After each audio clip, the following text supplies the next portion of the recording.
Muy buenos días, Dios les bendiga. ¿Cómo se encuentran? Esperamos que estén todos bien. Y hoy queremos compartirte la palabra que en el día de ayer pudimos compartir, ¿no? También con los hermanos que nos reunimos allí en Plaza Buján, un hermoso tiempo que pudimos compartir. Pero quería dejarte esta palabra y que puedas seguir meditando en ella porque es importante que sepamos que Dios nos está llamando, ¿no? A estar firmes y unidos en el Señor. Y qué importante que es esto, ¿no? Hoy quiero hablarte de este pasaje de las Escrituras que hemos leído en Filipenses capítulo 2, verso 1, que realmente nos anima, nos exhorta, ¿no? A mantenernos firmes en el Señor y, bueno, y a caminar, ¿no? Tomados de la mano del Señor. Él es nuestro ejemplo, Él es quien nos dio el ejemplo de cómo vivir en unidad, de cómo vivir una vida que tenga propósito, ¿no? Porque creo que la unidad produce un propósito, o mejor dicho, el propósito de Dios en nuestra vida produce esa unidad y mantenernos firmes en esa unidad. Dice la palabra del Señor en Filipenses, si tenés tu Biblia ahí me gustaría que lo puedas buscar, Filipenses capítulo 2, donde se nos habla en el verso 1 y dice, por tanto, si hay alguna consolación en Cristo, si algún consuelo de amor, si alguna comunión del Espíritu, si algún afecto entrañable, si alguna misericordia, completad mi gozo, decía el apóstol Pablo, sintiendo lo mismo, teniendo el mismo sentir, el mismo amor, dice, unánimes, sintiendo una misma cosa. Nada hagáis por contienda o por vanagloria, antes bien con humildad, estimando cada uno a los demás como superiores a él mismo, no mirando cada uno por lo suyo propio, sino cada cual también por lo de los otros. Y dice el versículo 5, haya pues en vosotros este sentir que hubo también en Cristo Jesús, el cual siendo en forma de Dios, no estimó el ser igual a Dios como cosa a que aferrarse, sino que se despojó a sí mismo, tomando forma de siervo, hecho semejante a los hombres, y estando en la condición de hombre, se humilló a sí mismo, haciéndose obediente hasta la muerte, y muerte de cruz, por lo cual Dios también le exaltó hasta lo sumo y le dio un nombre que es sobre todo nombre, para que en el nombre de Jesús se doble toda rodilla de los que están en los cielos y en la tierra y debajo de la tierra, y toda lengua confiese que Jesucristo es el Señor, para gloria de Dios Padre. Por tanto, amados míos, como siempre habéis obedecido, no como en mi presencia solamente, sino mucho más ahora en mi ausencia, ocupaos de vuestra salvación con temor y temblor, porque Dios es el que en vosotros produce así el querer como el hacer por su buena voluntad. Hoy quiero que podamos reflexionar un poquito en esta palabra. Ayer hablamos de la importancia, ¿no?, de poder estar unidos, de mantener nuestro corazón, tener un mismo sentir, una misma mente y un mismo corazón, y por lo tanto una misma voluntad rendida a la voluntad de Dios, ¿no? Dios es el que produce y saca el querer como el hacer por su buena voluntad. La voluntad de Dios es buena, es agradable, es perfecta. Los planes de Dios son maravillosos para nuestra vida. Y el propósito y la misión que tenemos como iglesia es poder llevar este evangelio a toda criatura, compartir de nuestra fe con aquellos que no conocen a Jesús, que tal vez están perdidos, sin Dios, sin esperanza, y necesitan encontrar en Dios esa libertad y el perdón de sus pecados, para recibir así la vida eterna que Jesucristo nos ha dado. Por eso hay un propósito, hay una misión que la iglesia cumple. Y cada uno de nosotros somos parte de esa misión. Y cuando nos unimos en ese propósito, en esa misión, y podemos trabajar juntos para alcanzar lo que Dios quiere que alcancemos, que es primeramente que esa gracia sea abundante en nuestras vidas, pero también en la vida de otros. Porque también la palabra de Dios nos enseña que lo que hemos recibido por gracia, de gracia debemos darlo también a otros, ¿verdad? Pero hoy pensaba en esto y digo, qué importante que es mantener esa unidad, ¿no? Estar firmes, como Dios nos está hablando en este tiempo, esta palabra que Dios nos ha traído, de estar anclados en su presencia y firmes en sus promesas. La firmeza es algo que tiene que caracterizar a la iglesia, a cada cristiano. Estar firmes en quién, en el Señor, en aquel que nos ha dado la vida eterna, en aquel que es nuestra ancla firme y segura, en el cual estamos anclados para no volver atrás, para no retroceder, para no dejar que el mundo y las cosas de este mundo nos lleven de aquí para allá, sino que firmes en el propósito, teniendo todos una misma meta que alcanzar. La palabra de Dios también nos dice allí en Filipenses 4:1, dice, así que, hermanos míos, amados y deseados, gozo y corona mía, estad así firmes en el Señor. Esta es una palabra hermosa que el apóstol Pablo le da a los filipenses, pero también la quiero compartir con todos ustedes, que son también mi gozo y corona mía. Estad firmes en el Señor, dice. Con esta orden Pablo comienza el cierre de esta carta a los filipenses. Y podemos ver, ¿no?, qué importante que es estar firmes, como hemos estado hablando. No es lo mismo que estar quietos, ¿sí? Firmes no es lo mismo que estar quietos, como hablábamos ayer. Cuando escuchamos la palabra firme podemos pensar a un hombre o una mujer que está firme, plantado, ¿no?, tal vez en un lugar y que no se mueve. Pero la realidad es que hay algo más que eso, ¿no?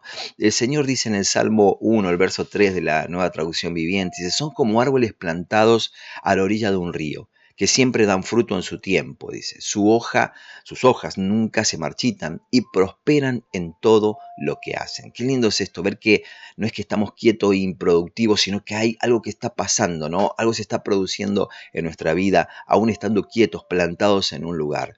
Un árbol fructífero fuerte no es movido ni siquiera por las tormentas más fuertes. Puede doblarse, puede moverse, parecer que se va a quebrar, pero si está bien plantado, ninguna tormenta lo va a desarraigar. O quizás pensemos que en un creyente vestido con una armadura espiritual, quien permanece firme frente a las maquinaciones del diablo, incapaz de sucumbir a cualquier flecha de la tentación, ¿no? Podemos ver a un cristiano que está firme. En este capítulo, sin explicación alguna, Pablo comienza a aplicar esta noción de permanecer firmes a experiencias, como por ejemplo, que vivimos todos, ¿no? Que es quizás momentos de ira o de ansiedad. Entonces, Pablo aplica este principio de permanecer firmes para que podamos nosotros vencer estas dos cosas que siempre están ahí latentes y que nos quieren sacar hacer tambalear o movernos del plan y el propósito de Dios. Por eso no puedo imaginar a otros dos temas más relevantes o más prácticos que estos, como es aplicar este principio de la firmeza en el Señor a estas cosas que demuestran a un mundo roto, ¿no? Un mundo que está en pecado, como es la ira y la ansiedad que vemos en muchas personas y que a veces nosotros también, obviamente, somos parte de este mundo, o sea, como personas humanas, y a veces nos vemos afectados por estas dos cosas.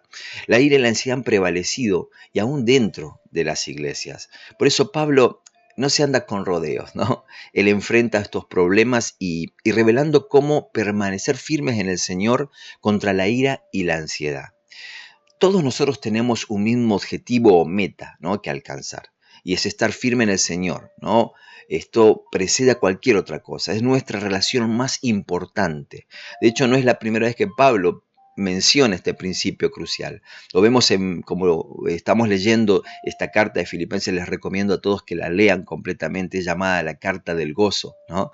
Y es hermosa. Y dice, sobre todo, versículo 27 del capítulo 1. También lo leo en la versión NTV, la Nueva Traducción Viviente, porque me gusta mucho y quiero que la compartamos juntos. Dice, sobre todo, deben vivir como ciudadanos del cielo, comportándose de un modo digno de la buena noticia acerca de Cristo. Entonces, sea que vuelva a verlos o solamente tenga noticias de ustedes, sabré que están firmes y unidos en un mismo espíritu y propósito, luchando juntos por la fe, es decir, la buena noticia, el Evangelio de Jesucristo.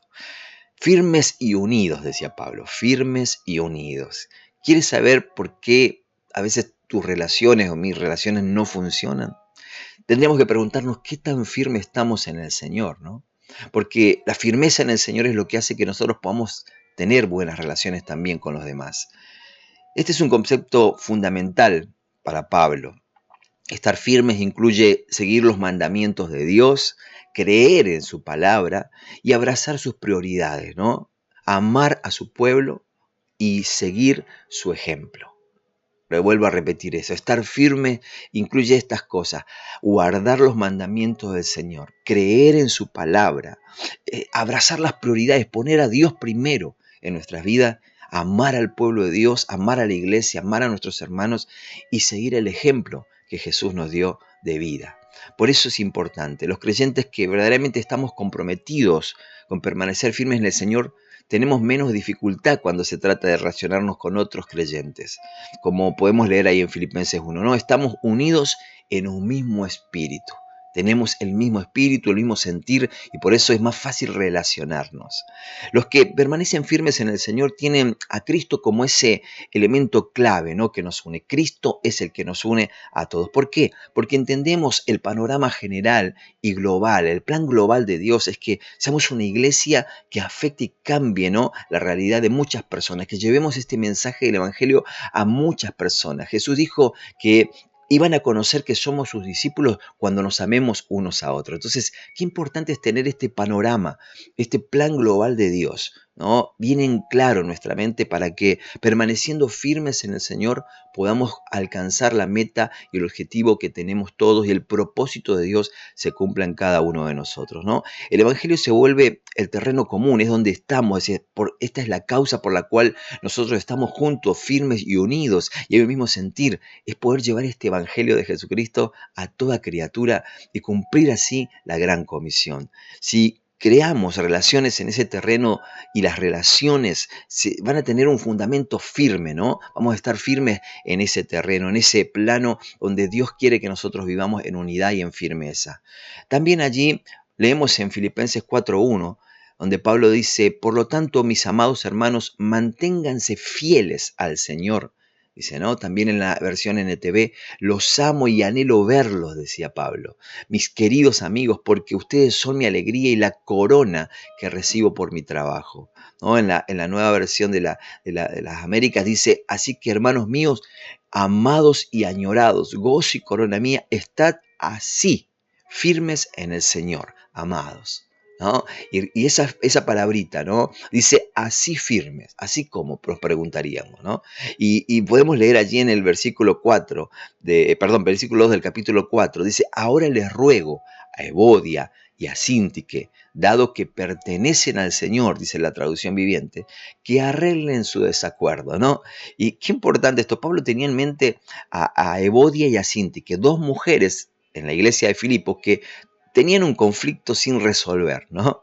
Y que para resolverlo no tenían que llegar a un acuerdo, sino recordar el principio de estar firmes en el Señor, de que ambas le pertenecen al Señor, son de Cristo y por lo tanto tienen que mantener un mismo espíritu, un mismo sentir, ¿no? Estar de acuerdo, sí. La pregunta que nos podemos hacer también es si realmente queremos estar nosotros firmes en el Señor. Y la respuesta sería: vivamos en armonía en el Señor, siempre en Cristo, ¿verdad? No conocemos la relación de estas dos mujeres, pero sí sabemos que son hermanas en el Señor, ¿no? Evodia y Síntique. Sabemos también que tenían un desacuerdo y que debía ser resuelto, ¿no? O sea, porque estaba provocando quizás algún problema en la iglesia, una desunión en la iglesia. Entonces Pablo le dice: dado que pertenecen al Señor, ¿no?, arreglen su desacuerdo, llévense de acuerdo, ¿no?, pónganse de acuerdo, llévense bien. Y al hacerlo usa la misma frase que usó también en Romanos capítulo 15, verso 5, donde dice: pero el Dios de la paciencia y de la consolación os dé entre vosotros un mismo sentir según Cristo Jesús, ¿no? Y también allí podemos leer en 2 Corintios 13:11, donde Pablo también le habla a los corintios y le dice: por lo demás, hermanos, amados, tened gozo, perfeccionaos, dice, consolaos, sed de un mismo sentir. Vuelve a usar esa palabra, ser de un mismo sentir y vivir en paz. Y el Dios de paz y de amor estará con vosotros, ¿no? Cuando mantenemos el amor, cuando estamos firmes en el Señor, Dios está con nosotros. Pero si hay desunión, si no estamos unidos, si hay desacuerdo, muchas veces el Señor no puede manifestarse en nuestras vidas, en su iglesia, ¿no? Entonces ahora, esto no significa que no dejemos de opinar, si hay quizás alguna opinión quizás contraria a otros. Somos distintos, como ayer hablábamos, somos diferentes, tenemos diferentes formas de pensar, de ser, pero Dios nos llama a tener una misma mente, un mismo corazón, un mismo sentir, ¿no? Y eso lo logramos con la ayuda del Espíritu Santo, ¿no? Entonces, si entendemos que nos aferramos a veces a nuestras opiniones a expensas de los demás, ahí es donde podemos provocar la división, la contienda, ¿no? Entonces, Dios nos llama a través de Pablo a esperar, ¿no?, que respondamos positivamente a esta exhortación que Dios nos está dando en su palabra. Esto significa que estas mujeres tenían parte de la culpa de lo que estaban pasando, ¿no?, en la iglesia, por lo tanto necesitaban dar pasos ¿no? Hacia una reconciliación. Tenían que buscar el acuerdo. Y allí en Filipenses 4:3 nos dice en la NTV, y te pido a ti, le dice, mi fiel colaborador, que ayudes, dice, a estas dos mujeres que trabajaron mucho a mi lado para dar a conocer la buena noticia. Trabajaron junto a Clemente y mis demás colaboradores cuyos nombres están escritos en el libro de la vida, ¿no? El interés que Pablo tenía en que estas dos hermanas pudieran volver a unirse, a reconciliarse, y pide ayuda a otros para ayudar a la reconciliación, ¿no? Y no solo eso les recuerda a ellas y a otros que tenemos todos, ¿no?, una misma meta. Esto nos recuerda que tenemos una misma meta y que podemos juntos trabajar para lograr la unidad, ayudarnos, exhortarnos, significa animarnos unos a otros. No es, ¿no?, echarle en cara lo malo que hace el otro, sino poder con amor, a veces corregir con amor, sabiendo que también nosotros tenemos que ser parte de esa reconciliación, de buscar la unidad que tiene que haber dentro de la iglesia cuando surge algún problema o un desacuerdo, ¿no? Ante todas estas cosas que vivimos, ¿no? Esta palabra, como les decía hoy, estar firmes, donde Pablo la lleva a lo que es la ira, la ansiedad, porque son cosas que muchas veces suceden en nuestra vida, ¿no? Estar firmes en el Señor es la clave para relacionarnos bien en la familia. A veces estas cosas de la ansiedad que viene a nuestras vidas, el no entender muchas cosas, nos lleva a veces a tener relaciones rotas dentro de la iglesia. Ahora veamos cómo estar firme en el Señor es la clave para solucionar nuestra ansiedad. Hasta que no veamos las cosas como Dios las ve, no vamos a poder experimentar quizás la solución que Dios nos provee para nuestras vidas en medio de tanta confusión o dificultades que vivimos, ¿no? Por lo tanto, tenemos que definir lo que es la palabra ansiedad. La ansiedad significa manifestación emocional, generalmente negativa, que no nos gusta, ante una circunstancia que se considera incierta debido a la falta de fe en el cuidado de Dios, ¿no? A veces perdemos la fe en lo que Dios está por hacer, entonces entramos en la ansiedad y estamos en la incertidumbre, no saber qué va a pasar, y todo esto no nos hace bien, negativamente nos afecta.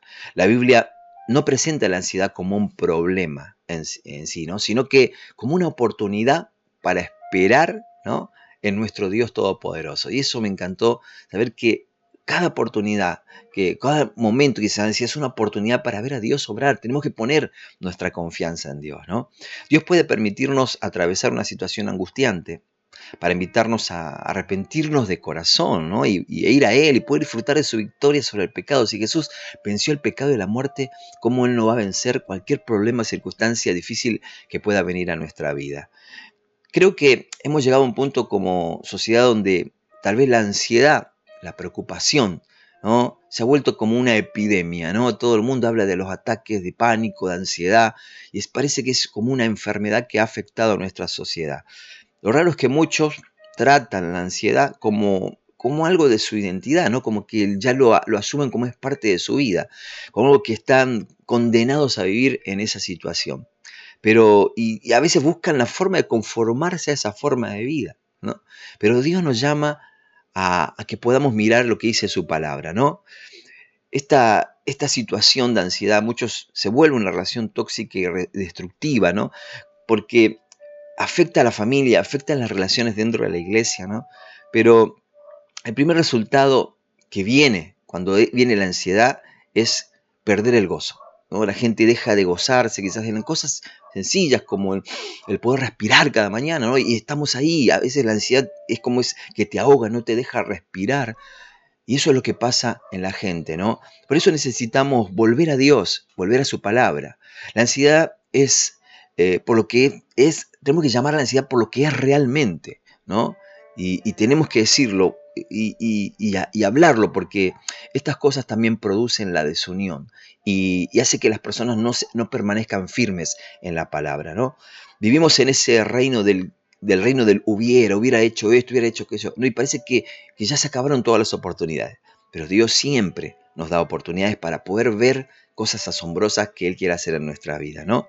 Entonces, a veces vivimos en un mundo que solo existe en nuestra mente, agobiados por el pasado que hemos tenido, por las cosas que hemos vivido, nerviosos por el presente, porque hay incertidumbre de qué es lo que pasa ahora o lo que estamos viviendo en el momento, pero también atormentados por el futuro, porque quizás no sabemos qué es lo que va a pasar adelante.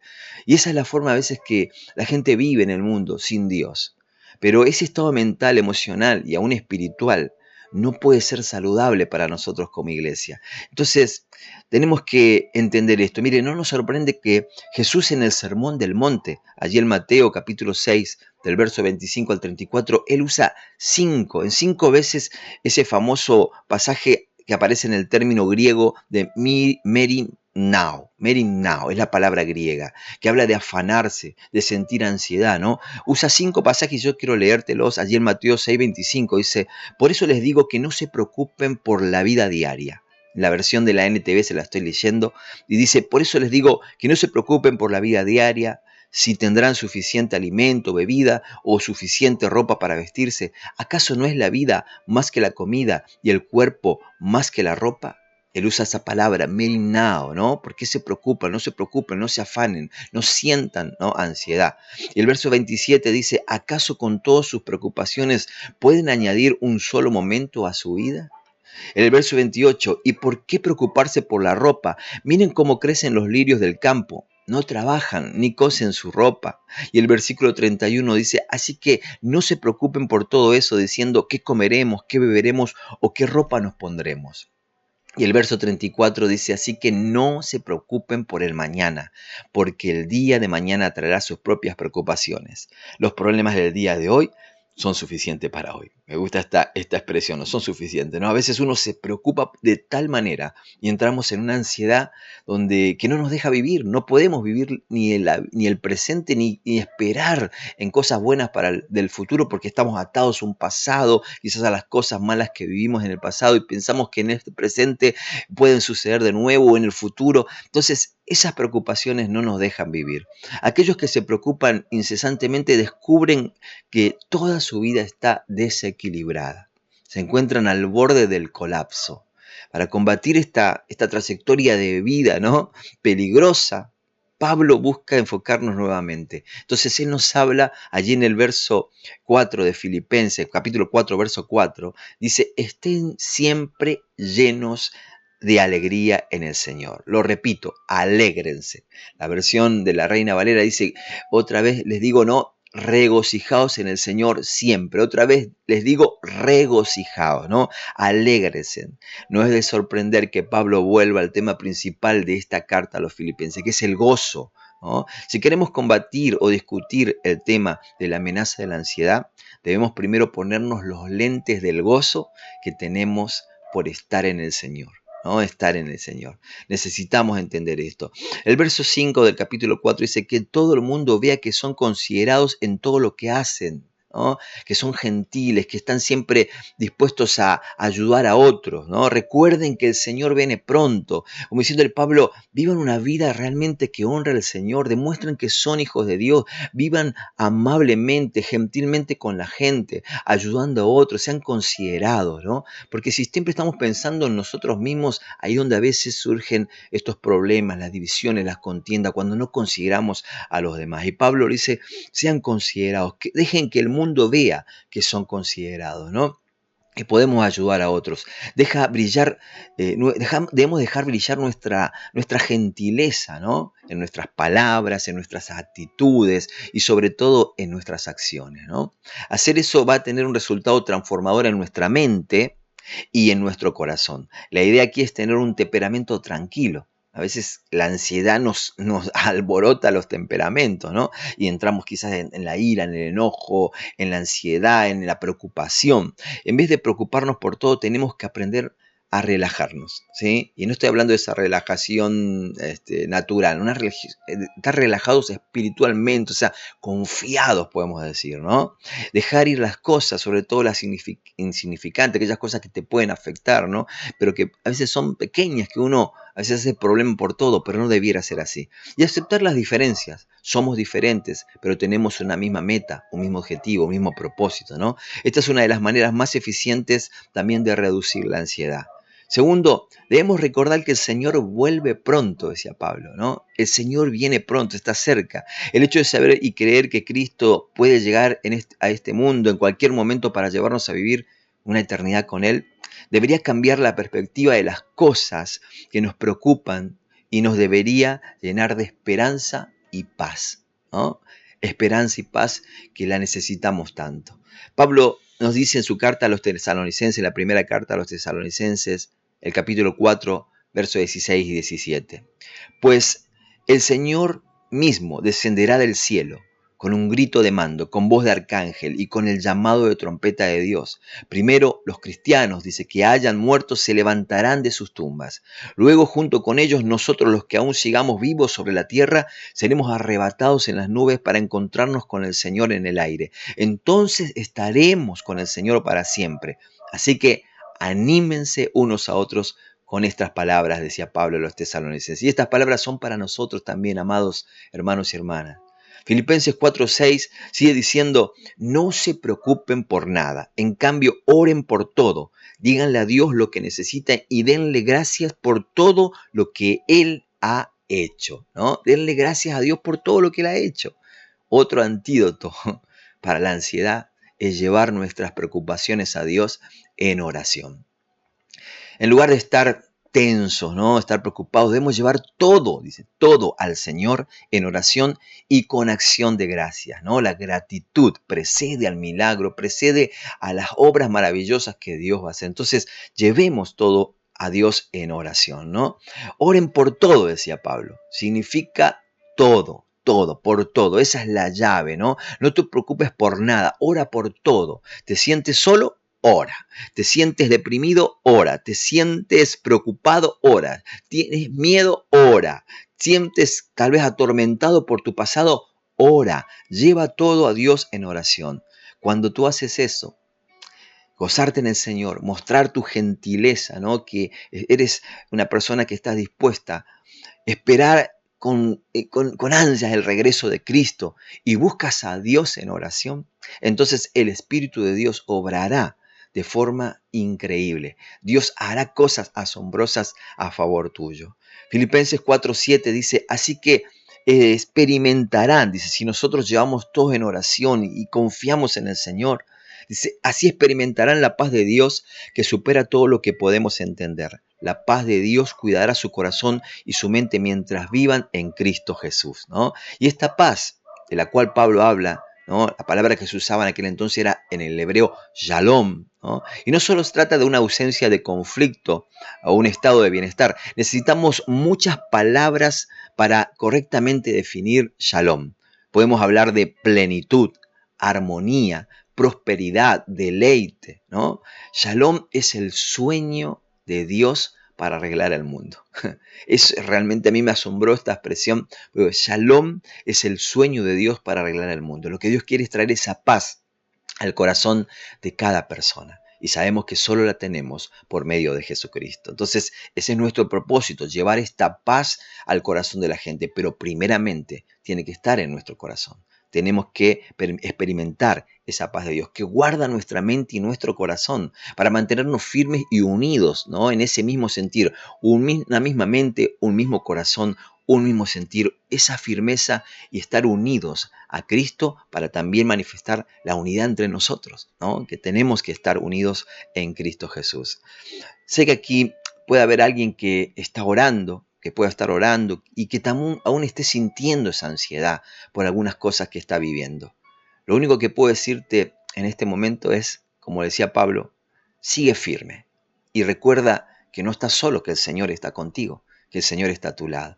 Por eso, cuando uno experimenta la presencia del Señor, ¿no? Ese Dios de paz, ese Dios que transforma, una paz que sobrepasa todo entendimiento, nosotros podemos conocerlo a Él. Por eso Pablo le decía a los filipenses en el versículo 8 del capítulo 4, y ahora, amados hermanos, una cosa más para terminar, decía. Concéntrense, piensen, ¿no? Dice la expresión de la Reina Valera, piensen, concéntrense en todo lo que es verdadero, todo lo honorable, todo lo justo, todo lo puro, todo lo bello y todo lo admirable. Piensen en esas cosas excelentes y dignas de alabanza. No dejen de poner en práctica todo lo que aprendieron, dice, y recibieron de mí. Pablo se pone como ejemplo. Todo lo que oyeron de mis labios y vieron que hice. Entonces el Dios de paz estará con ustedes. Qué hermosa esta reflexión final de Pablo. Primero debemos limpiar nuestro pensamiento. No estoy hablando de pensamiento positivo, estoy hablando de pensamiento verdadero. Por eso Pablo dice en todo lo que es verdadero, ¿no? ¿Y qué es la verdad sino Cristo? Él dijo, yo soy la verdad. Tenemos que aprender a cambiar nuestros patrones de pensamiento. Y segundo, debemos buscar un modelo de paz en nuestra vida, ¿no? Usar a Jesús como referencia es muy bueno porque Él es nuestro mayor ejemplo. Pero a veces termina siendo algo abrumador, decir, bueno, va a ser como Jesús, ¿no? Pero Pablo también se presenta ante los filipenses como uno de ellos, pero también les muestra cómo se ve la paz en la vida de él, ¿no? Él se muestra como un ejemplo y dice, miren, dice, aprendan de, ¿no? Lo que aprendieron y recibieron de mí. Yo he buscado la paz de Dios, he pensado siempre en las cosas de Dios. Y hay cuántas personas que nos inspiran paz, ¿verdad? Con las cuales nos relacionamos y son personas de Dios, gente que tiene esa paz de Dios y como que cuando uno habla con ellas les inspira paz. Bueno, también esas personas que tenemos a nuestro alrededor, que son gente de Dios, que tienen esa paz en su corazón, pueden inspirarnos y ayudarnos, ¿no? Buscar esos modelos de paz en nuestra vida. Cuando uno ve a alguien que está ansioso, también le quiere entrar la ansiedad, pero cuando uno ve a una gente con paz en el corazón, que tiene paz en su vida, que tiene a Cristo en su corazón, cómo nos inspira y también transmite esa paz, ¿no? Y así podemos hacerlo nosotros también. Si buscamos esa paz y tenemos esa paz de Dios en nuestros corazones, podemos ser de ayuda para otros. Por eso, la paz no es algo que llega, ¿sí? No es algo que es un estado que se busca. Hay que pelear por esa paz. ¿Cuántas naciones no han buscado la paz por medio de la guerra, de la batalla? Y en lo espiritual, nosotros también. El diablo siempre va a buscar poner conflicto, pero hay que luchar y pelear. Hay que dejar de lado todo eso que nos aleja de Dios y buscar a Dios, que Él es nuestra paz, ¿no? La paz debe buscarla. ¿Y cómo lo hacemos? ¿No? Puedo dejarte para terminar las 3 R's de la paz, ¿no? La primera es regocíjate, regocíjate, alegrate en el Señor. Proverbios 17:22 dice, el corazón alegre es una buena medicina, pero el espíritu quebrantado consume las fuerzas. Así que regocíjate en el Señor, regocíjate en Dios. No se piensa en lo que Dios ha hecho en tu vida. Regocíjate en las obras maravillosas que Dios ha hecho en tu vida y dale gracias por las que Él va a hacer, ¿no? Relájate. No siempre tienes que tomar todos los problemas, las situaciones que vives difíciles como algo personal, como algo que viene a querer destruirte solo a vos, ¿no? Hay cosas que vas a tener que dejar pasar y con amor y con paciencia, ¿no? Relajarte en el sentido de decir, no tomar las cosas tan a la ligera, sino confiar en el Señor. Hay problemas que obviamente uno le tiene que dar importancia, que no los puede dejar pasar, ¿no? Pero sí dejar todas tus cargas en el Señor. Relájate en el Señor. Y la tercera R, reposa, ¿sí? Reposa. Reposa en el Señor. Y no significa que no harás nada, ¿no? Que vas a quedar, bueno, me tiro así en la cama. Y a veces muchas personas por querer evitar los problemas entran en ese estado de una ansiedad que es quizás, hay ansiedades que te llevan, te aceleran, ¿no? Y uno se vuelve loco, se estresa por querer hacer cosas. Hay otras que tal vez bloquean a la persona y la dejan como planchada ahí, que no puede moverse. Y no es lo que Dios quiere para tu vida, ¿no? Tienes que descansar en el Señor. Y significa que tengas un ritmo de vida saludable, que puedas ir a orar. Cuando hay un problema, ve a orar, ve a la palabra, ve a la Biblia, adora al Señor, cántale, ¿no? Reposa en la presencia del Señor. Oh alma mía, reposa, decía el salmista. Y esa es la forma en que Dios nos va a dar la victoria. Y eso va a afectar tu vida de tal forma, benéficamente, ¿no? Porque vas a sentir la paz de Dios y cuando te relaciones con los demás, cuando tengas que ir a trabajar en tu trabajo, o ir a estudiar, o ser parte de alguna tarea en el ministerio, en la iglesia, en la obra de Dios, vas a ver que el amor y la presencia de Dios va a estar sobre tu vida, el gozo del Señor estará en tu corazón.